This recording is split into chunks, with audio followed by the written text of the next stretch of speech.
નમસ્કાર સમાચારો સાથે હું છું વિધિ। વાત ઉત્તરાખંડની કરીએ કે જ્યાં ગ્લેશિયર તૂટ્યા બાદ આવેલી કુદરતી હોનારતમાં રાહત અને બચાવ કાર્ય અત્યારે યુદ્ધના ધોરણે ચાલી રહ્યું છે। 30 લોકોનું રેસ્ક્યુ કરાયું હોવાની જાણકારી છે। રાતના અંધારાના કારણે થોડા સમય માટે રેસ્ક્યુ ઓપરેશન પર બ્રેક લાગ્યા બાદ હવે આઈટીબીપી, ભારતીય સેના, એસડીઆરએફ, એનડીઆરએફની ટીમ સવારથી ફરી કામે લાગી ગઈ છે। તો આ તરફ તબાહીના તાંડવમાં 170 લોકોના મોતની આશંકા વ્યક્ત કરાઈ રહી છે। તપોવન સ્થિત એનટીપીસી પ્રોજેક્ટ સાઇટથી અત્યાર સુધીમાં 18 મૃતદેહ મળી આવ્યા હોવાની જાણકારી છે। અહીં 2 ટનલ છે। પહેલી ટનલમાં ફસાયેલા 16 લોકોનું રેસ્ક્યુ થયું। બીજી ટનલમાં 30 વર્કર્સ ફસાયા હોવાની આશંકા છે।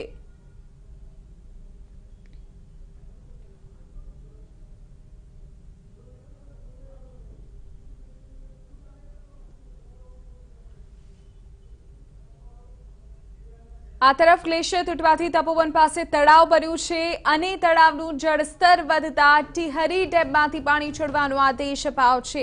આ તરફ ગઈકાલે મોડી રાત્રે ઋષિગંગા અને ધૌળીગંગા નદીઓનું જળસ્તર પણ વધ્યું। कैमरा पर्सन मदन को बोलूंगा कि जरा दिखाएं कि नदी के बीच में कितना ज्यादा गाद जमा हुआ है और किस तरीके से यहाँ पे जितनी तेज बहाव के साथ सब कुछ हुआ उसकी वजह से 4 व्हीलर तक जो है वो नदी में बहता हुआ दिख रहा है और गाद में अभी फंसा हुआ दिख रहा है। तो आप अंदाजा सहज लगा सकते हैं इससे कि कितनी बड़ी त्रासदी और कितने फ्लो में जो है पानी आया होगा। दरअसल इस पूरे जो तबाही का मंजर है वो 15 किलोमीटर में सिमटा हुआ है। एक मंजर जो है ऋणी गांव में है जहां पे सबसे पहले तबाही आई और दूसरा मंजर ये बराज है जो पूरी तरीके से नेस्तनाबूद एक तरीके से हो गया है। तो ऐसे में तकरीबन 170 लोग के आसपास जो है वो अभी भी मिसिंग है और किसी को समझ में नहीं आ रहा है कि वो कहाँ हैं। क्या वो उस गाद के अंदर फंसे हुए हैं या फिर वो काल के गाल में समा चुके हैं या फिर वो बह के कहीं और चले गए हैं या फिर वो टनल में फंसे हुए हैं। तो जितनी भी रेस्क्यू एजेंसीज है वो जानने की कोशिश कर रही है, समझने की कोशिश कर रही है और कहा यह जा रहा है कि रेस्क्यू लंबा चलेगा, लेकिन हम और आप सिर्फ और सिर्फ उन लोगों की दुआएं कर सकते हैं जो लोग मिसिंग हैं और दुआ इस बात की कि जहां भी हो सुरक्षित हो। कैमरामैन मदन के साथ कुमार कुंदन, टीवी9 भारतवर्ष, तपोवन। તપોવનથી જાણકારી અમારા સંવાદદાતા આપણા સુધી પહોંચાડી રહ્યા છે। જે વિગતો અત્યારે તેઓએ આપી તે અનુસાર લગભગ 15 કિલોમીટરનો જે સંપૂર્ણ વિસ્તાર છે ત્યાંથી આ તબાહીના દ્રશ્યો સામે આવ્યા છે। કેટલાય લોકો હજુ લાપતા છે, જેમના પરિવારજનો અત્યારે ચિંતામાં છે। તમામ લોકો આખરે એ જ પ્રાર્થના કરી રહ્યા છે કે સુરક્ષિત આ લોકો બહાર આવે। लगातार 12 घंटे का सफर करके हम सीधा पहुंच चुके हैं जोशीमठ के उस तपोवन विष्णु घाट हाइड्रो पावर प्रोजेक्ट के पास जहां पे सबसे बड़ा वो हादसा हुआ है जिसमें कई लोगों की जान जाने की खबर आ रही है। जी हाँ, हमारे ठीक सामने आप जो देख रहे हैं एनटीपीसी का जो तपोवन विष्णु घाट हाइड्रो पावर प्रोजेक्ट है, ये वो प्रोजेक्ट है जो 2006 में बनना शुरू हुआ था और 2020 में ये कमीशन बन के तैयार हुआ है। दूसरी तरफ जो प्रोजेक्ट की जो तस्वीरें आपको दिखाई दे रही होंगी ये है और यहाँ पे बात करें तो 520 मेगावाट जो है ये हाइड्रो पावर जनरेट होता है जो कि धौली गंगा रिवर पे जो है ये हाइड्रो पावर प्रोजेक्ट है। और तकरीबन अगर हम इसकी बात करें तो सितंबर 2020 में इसको पूरी तरीके से ओपन किया गया है। आज की अगर बात करें तो आज सुबह जो है बताया जा रहा है कि धौली गंगा रिवर पे जो ऋणी गांव है वहां पे रेणु गांव है वहां पे एक बहुत बड़ा ग्लेशियर का टुकड़ा गिरा है एवलांच की वजह से और वो जब वो नदी में आया, नदी में आने के बाद फिर वो नीचे से आना शुरू हुआ और उसके बाद जोशीमठ के पास जो है उसने जबरदस्त तबाही मचाई है। इसके आगे भी हम जाने की कोशिश कर रहे हैं लेकिन रास्ता ब्लॉक है क्योंकि लैंडस्लाइड आई हुई है जिसकी वजह से हम मेन गेट से आपको तस्वीर दिखाने की कोशिश कर रहे हैं। हम कोशिश करेंगे कि ट्रैक करके आगे जाएं और दर्शकों को ग्राउंड जीरो तक की तस्वीर दिखाएं और टीवी9 भारतवर्ष सबसे पहले आपको उस जगह से अवगत कराना चाहता है जहां बहुत बड़ी त्रासदी हुई है। कैमरामैन मदन के साथ कुमार कुंदन, टीवी9 भारतवर्ष, जोशीमठ। ગઈકાલે રેણીકામ પાસેનો એક વિડીયો વાયરલ થયો હતો જેમાં હોનારત વખતે પુલ તણાતું પણ જોવા મળ્યું હતું। આ પુલ ભારતનું સૌથી છેલ્લું ગામડું નીતિ ગામને ભારત સાથે જોડતો પુલ હતો। પુલ તણાતા જ નીતિ ગામનો સંપર્ક પણ ભારત સાથે તૂટી ગયો છે।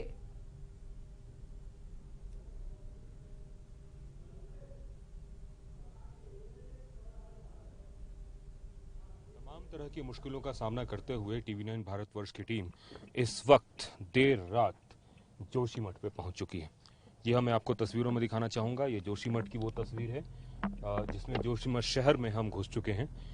लेकिन अब एक सबसे बड़ी चुनौती इस बात को लेकर है कि जोशीमठ शहर से जिस जगह पे ये हादसा हुआ है वो तकरीबन 15 किलोमीटर दूर है और बताया ये जा रहा है कि उस जगह पे काफ़ी ज़्यादा रास्ते में जो लैंडस्लाइड हो गई है जिसकी वजह से लोग नहीं जा पा रहे हैं या फिर बीआरओ की टीम वहाँ पे उसको हटाने में जुटी हुई है। तो हमारी भी कोशिश है कि हम उस लैंडस्लाइड वाली जगह तक पहुँचें और उसके बाद ग्राउंड जीरो तक पहुँचने की कोशिश करें, लेकिन ये इतना आसान नहीं है, काफ़ी रिस्क है, लेकिन फिर भी हम कोशिश कर रहे हैं कि उस जगह की हर उस तस्वीर से TV9 भारतवर्ष के दर्शकों को रूबरू कराएं और यह बताने की कोशिश करें कि कितना बड़ा हादसा था ये, किस तरीके से हुआ और अब भी कौन कौन से ऐसे सबूत हैं जो बताने हैं आप सबों को कि कैसे हुआ हादसा, कौन जिम्मेवार है इसके लिए और आगे किस तरीके से इस इलाके को फिर से ठीक किया जाए ताकि दोबारा वही जोशीमठ, वही तपोवन फिर से दिखे जैसा पहले दिखता था। हम आगे निकल रहे हैं और कोशिश कर रहे हैं वहां तक पहुंचने की। हमारे साथ कैमरा पर्सन। के बाद चीन की सीमा शुरू हो जाती है। दरअसल कर जब आपदा आई तो आपदा के बाद ये पूरा गांव जो है एक पुल से जुड़ा हुआ था और यही सड़क आगे चलकर नीति गांव तक जाती है और ये पूरा का पूरा इलाका तबाह हो गया। तबाही का मंजर जो है ये आप देख सकते हैं। इतनी ज्यादा यहाँ पे जो गाद गिरी हुई है और पूरे फोर्स से पानी आया, सब कुछ यहाँ पे उड़ा ले गया, सब कुछ यहाँ पे बहा ले गया। एक बात बताएं भाई साहब, यहाँ पे क्या कैसे हुआ था, एक बार जरा सा कुछ आप तस्वीरों के जरिए बताएं। देखो सर, हमारे कांडेई नंदप्रयाग घाट से कांडेई से 3 सिकोटरी में रहते थे यहाँ। एक मेरा भाई था जय प्रसाद, एक मेरा चचेरा भाई था अशोक कन्याल और एक हमारा भतीजा था हरिंदर कन्याल। तो हरिंदर कन्याल और जय प्रसाद रात की ड्यूटी दे करके, सिक्योरिटी गार्ड की रात की ड्यूटी दे करके वो कमरे में थे और अशोक कन्याल जो है वो दिन की ड्यूटी दे रहा था सिक्योरिटी गार्ड में। तो जैसे ही अशोक कन्याल ने देखा ऊपर से मलमा आ गया, उसने उनको भागने के लिए कहा और अपने आप भी भागा। तो वो जैसे ही यहाँ से ऊपर चढ़ा तो वो तो बच गया, पर बाकियों का, उन दोनों का अभी तक कोई पता नहीं चल रहा है। यहाँ पे तपोवन का प्रोजेक्ट था यहाँ। हाँ, ऋषि गंगा का प्रोजेक्ट था। हमारे भाई लोग जो है 3 साल से काम कर रहे थे यहाँ। एक बात बताएं, आप लोग भी इस वक्त यहाँ ही थे, क्या मंजर था, क्या हुआ था? ये तो बहुत ही भयंकर मंजर था। जिनको हम ढूंढने आए हैं अभी तक उनका कोई पता नहीं है, ना ही यहाँ पे कोई प्रशासन की टीम है, ना जेसीबी लगी हुई है। यहाँ पे कुछ महिलाएं घास के लिए गई थी, उनका जो घास की कंड है ये यहाँ पे दिखाई दे रही है, लेकिन उनका भी अभी कोई आता पता नहीं है। एक बात बताएं, आपने देखा था कैसे क्या हुआ था? कुछ देखा हमने कुछ नहीं है। वो मेरे भाई के बेटे हैं, जय प्रसाद कन्याल और एक अशोक कन्याल है, वो तो बच गया। जय प्रसाद कन्याल तो उसका तो कोई पता नहीं चल रहा है अभी, और एक हरिंदर कन्याल है। आप कहाँ पे थे उस वक्त? सर हम तो अभी गाँव। अच्छा, गांव से इधर से उस साइड से। एक बात बताइए कि इससे उधर का रास्ता अभी अब तो कोई जुड़ने की संभावना नहीं है? अभी तो नहीं हो सकता सर। आप भी इसी इलाके में रहते हैं? मैं अपने भाई चताओ के लड़का है मेरा जय प्रसाद, उनको ढूंढने आए हम। और भी लोग हैं, उनसे जानने की कोशिश करते हैं।